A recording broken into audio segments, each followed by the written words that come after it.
Assalamualaikum warahmatullahi wabarakatuh.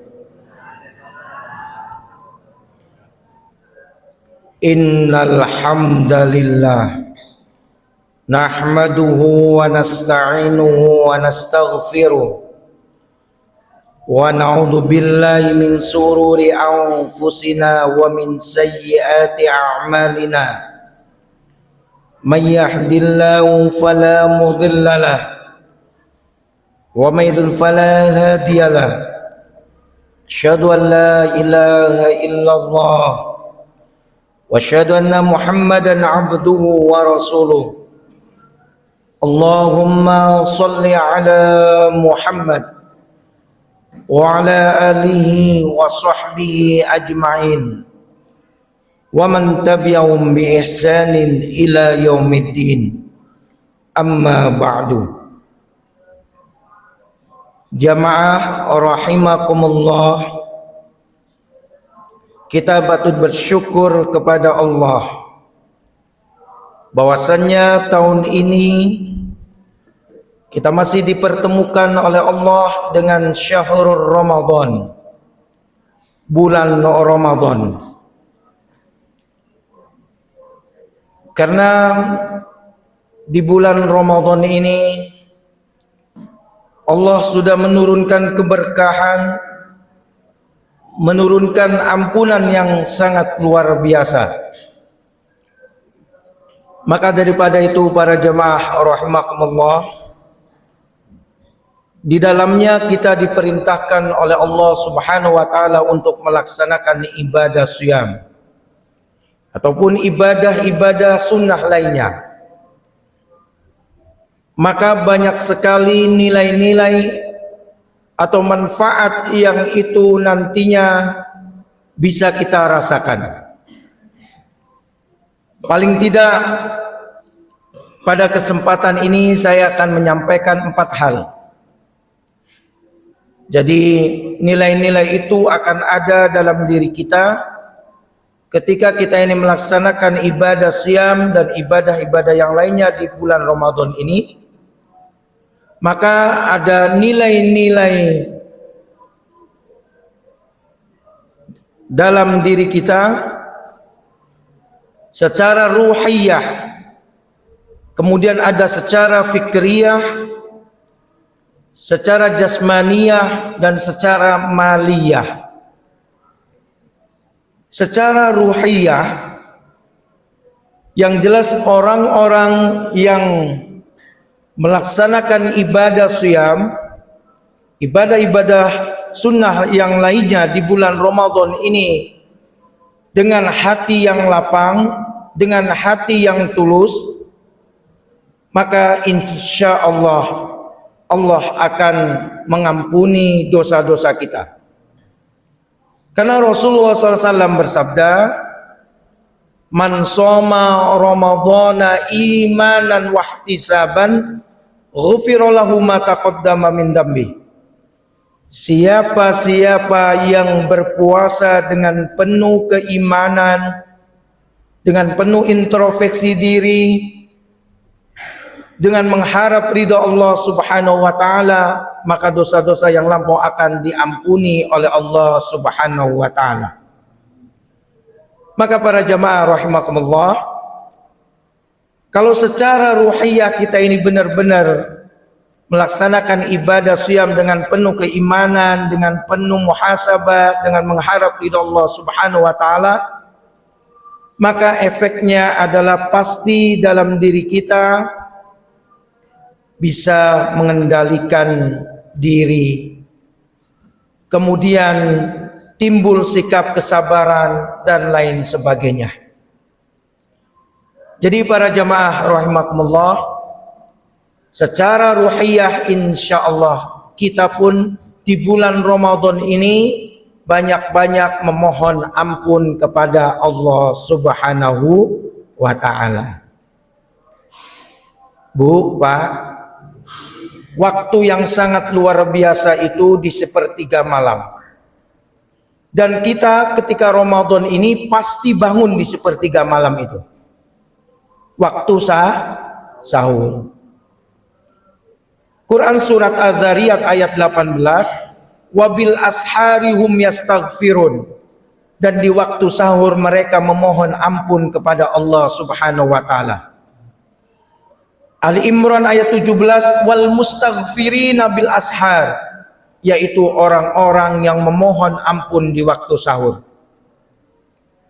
Ibu-ibu waktu membangunkan keluarga, membangunkan anak, memasak, maka nilainya akan lebih istimewa kalau misalnya disertai dengan beristighfar. Masak nih kubu, astagfirullah, astagfirullah. Ojo sampai masak sambil lihat TikTokan, melihat snack video. Ya, digunakan untuk beristighfar, memohon ampun kepada Allah. Bapak-bapak mungkin setelah sahur, ada yang di sini ahli hisab? Ada boten? Banyak. Oh, Masya Allah. Ya, sambil istighfar dulu lah, menunggu waktu subuh. Insya Allah. Jadi secara ruhiyah itu akan ada efek bagi kehidupan kita di dunia, dan nanti efeknya juga untuk ketika kita nanti menghadap Allah Subhanahu wa taala. Yang kedua, bahwasanya puasa kita ini ada nilai-nilai secara fikriyah, keilmuan. Kita pun harus setiap tahun kita puasa ini harus lebih mengetahui ilmu tentang puasa ini. Padahal siapapun ilmuwan bahwasanya puasa ini mempunyai manfaat yang sangat luar biasa sekali. Maka Bu, Pak, ayo kita baca-baca lagi apa saja batalnya puasa itu, apa saja hikmah puasa itu, manfaat puasa itu apa saja. Saya yakin Bapak Ibu ini HP-nya sudah Android. Sampun Android Ibu? Coba sekali-kali klik yang membatalkan puasa menurut Tarjim Muhammadiyah. Dicari, dibuka. Yang membatalkan puasa menurut Imam Mazhab. Nanti ada keluar itu. Bagaimana kalau misalnya itu kumur-kumur waktu sholat duhur dan sholat asar? Batal atau tidak? Aduh, jangan sampai hal-hal seperti itu masih meragukan kita. Maka kita pun harus thalabul ilmi secara fikriyah. Kita pun harus, di samping kita mendengar, kita pun ayo membuka kembali pelajaran itu. Dan akses saat ini sangat mudah sekali, karena saya yakin Bapak Ibu sekalian ini HP-nya adalah HP Android. Dibuka untuk belajar tentang agama. Yang ketiga para jamaah rahimakumullah, nilai-nilai dari ibadah siyam kita, ibadah-ibadah yang lain, itu ada efek juga secara jasmaniyah. Secara jasmani, secara fisik kita ini, puasa sangat luar biasa sekali. Para dokter menyatakan bahwasanya orang-orang yang berpuasa itu, maka nanti sel-sel yang mati di dalam tubuh kita ini akan hidup kembali. Maka jangan sampai kita ini masih diberikan kesehatan yang sangat luar biasa oleh Allah, puasanya itu setengah-setengah. Ini sudah mulai 10/2. Maka apa yang diperintahkan, apa yang diingatkan oleh Nabi, rubba shaimin laisa lahu min siyami illal ju' wal atas, wa rubba qaimin laisa lahu min qiyami illa sar. Merugilah bagi orang-orang yang puasa kalau puasanya ini hanya mendapatkan lapar dan dahaga saja. Dan merugilah kalau misalnya orang-orang yang melaksanakan qiyamul Ramadan tapi hanya mendapatkan lelah belaka. Jadi Pak, Bu, ayo puasa, ya puasa juga. Lisan kita puasa dari tutur kata yang kurang baik. Prasangka kita pun harus selalu kita arahkan kepada husnudzon. Jadi prasangka-prasangka yang baik. insya Allah itu nanti tidak kena apa yang disabdakan Nabi tadi. Nah, sholat malamnya juga, insya Allah kalau masjid ini kan sudah tenang gitu. Karena imamnya ganti-ganti, ya sudah ngikutin imam. Jangan sampai nanti sholat lail kita, qiyam Ramadan kita ini hanya mendapatkan lelah belaka, tapi tidak ada nilai-nilai ketundukan di hadapan Allah Subhanahu wa taala. Insya Allah kalau di masjid-masjid kita itu ya imamnya paling tidak tartil, kemudian nanti ada tumak ninah ketika kita ini ruku, sujud, iktidal, itu yang terpenting. Karena ruku dan tumak ninah itu bagian dari rukun sholat. Sujud dan tumak ninah, kemudian duduk di antara dua sujud, itu tumak ninah. Nah ini para jamaah rahimakumullah, secara jasmania kita bermohon kepada Allah, semoga kita disehatkan oleh Allah. Kemudian nanti kita pun nanti 1 bulan penuh puasanya. Yang terakhir para jamaah rahimakumullah, secara maliyah, harta benda. Ini penting kita berdoa kepada Allah semoga kita dimudahkan rezekinya, dan jangan lupa dialokasikan untuk zakat, infak atau sodakoh. Karena kita diingatkan oleh Allah, Quran surat Al-Munafikun ayat 10. Wa anfiqu mimma razaqnakum min qabli ayyatiya ahadakumul maut fayaqula rabbi laula akhartani ila ajalin qarib fa asaddaqa wa akum minas solihin. Wa anfiqu, berinfaklah, berbagilah dengan apa-apa yang telah diberikan Allah kepadamu.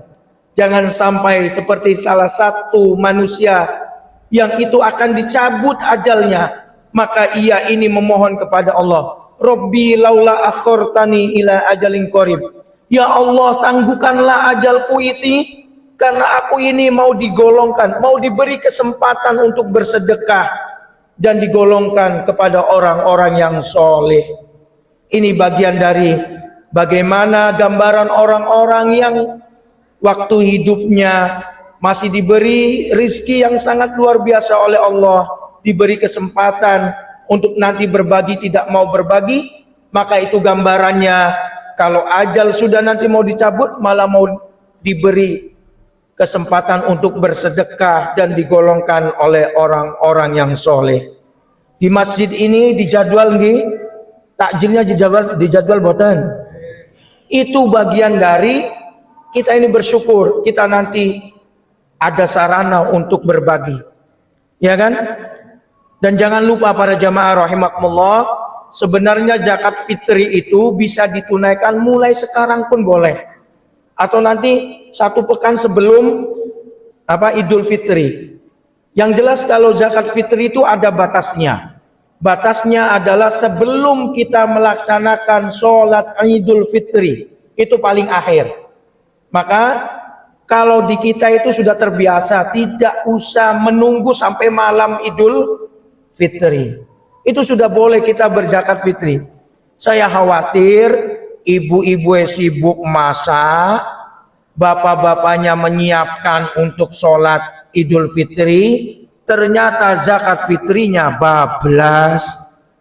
Nggih Bu, saling mengingatkan, karena itu wajib yang zakat fitri itu. Anak-anak yang belum mampu, belum mempunyai maisha, maka tanggung jawab orang tuanya. Jadi insya Allah kita ini mempunyai hati yang nanti bisa bersedekah, berinfak dan berzakat. Nanti kita tidak nanti termasuk digambarkan oleh Allah Quran surat Al-Munafikun ayat 10 tadi. Itu saja para jamaah yang dirahmati oleh Allah. Semoga kita benar-benar secara ruhiyah, secara fikriyah, secara jasmania dan secara maliyah, semua itu mendapat pertolongan dari Allah Subhanahu wa taala. Mohon maaf apabila ada tutur kata kami yang kurang berkenan. Nasrun minallah wa fatun qarib. Assalamualaikum warahmatullahi wabarakatuh.